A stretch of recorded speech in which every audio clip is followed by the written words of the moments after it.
We're back with former Attorney General Bill Barr and highlights from his new memoir, One Damn Thing After Another, Memoirs of an Attorney General, which just came out this week. Attorney General Barr, thanks for joining us again. In your chapter on President Trump's July 2019 call with Zelensky, the president of Ukraine, in which he pushed Zelensky to investigate this wild conspiracy that it was Ukraine, not Russia, that interfered in the election, and also an announcement of an investigation into Joe and Hunter Biden. Zelensky on that call was trying to get weapons he needed, military aid he needed to defend his country from Russian attacks that were going on in the east of the country and that are going on right now in the whole country.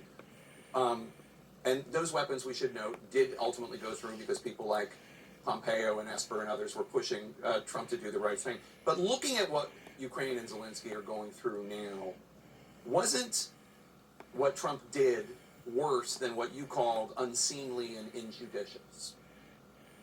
Well, when you look at the call, he does not condition the aid on doing an investigation of Biden. You're a law enforcement guy. You know nobody says, you do this for me, then I'll do this for you. It's more, and when quid pro quos happen. Well, at the end of the day, if the weapons were delivered, I think it was unseemly.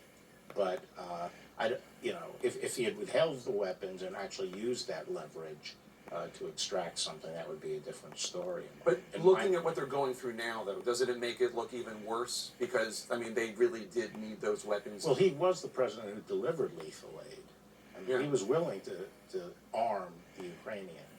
You said that you weren't purposely helping Trump allies when you intervened in the cases of Roger Stone and Michael Flynn.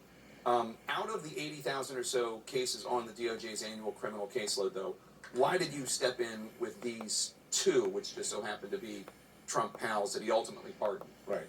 Well, those weren't the only cases I step in. If a case comes to me, if something comes to me to make the decision, I try to make the decision. So there were other cases that you stepped in and said, this is too overzealous? Not just cases, but any incident that comes to my attention, for people come for guidance or...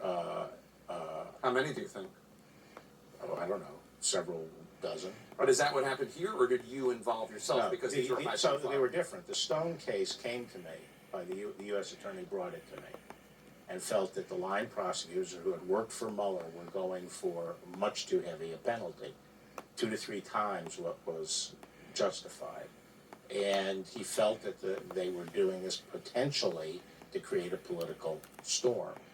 And that basically was put in my lap. And I said, I'm not going to be extorted. I think we should do whatever the right penalty is. Let's leave it to the judge, and that's the judge's job to set the penalty and lay out the considerations. And the judge ultimately decided on the penalty that I thought was fair, which was about 3.5 years.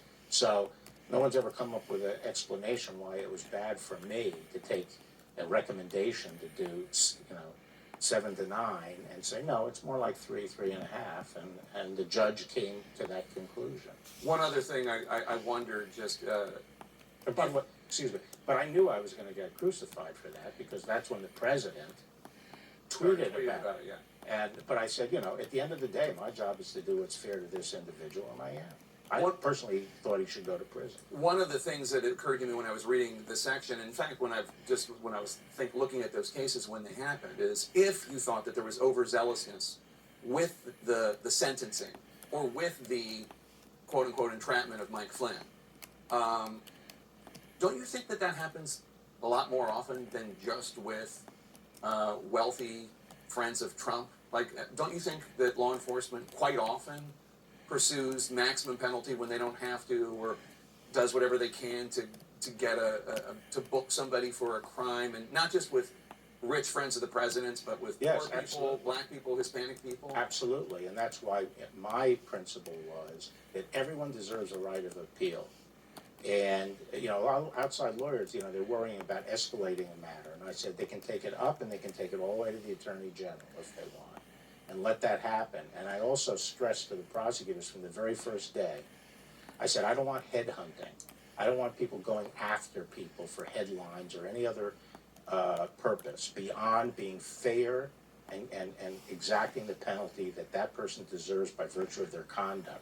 I believe strongly in that, and I frankly think the Department of Justice needs a heavy dose of supervision along those lines. And had I remained as Attorney General and had more time, my plan was actually to set up a panel to advise on this.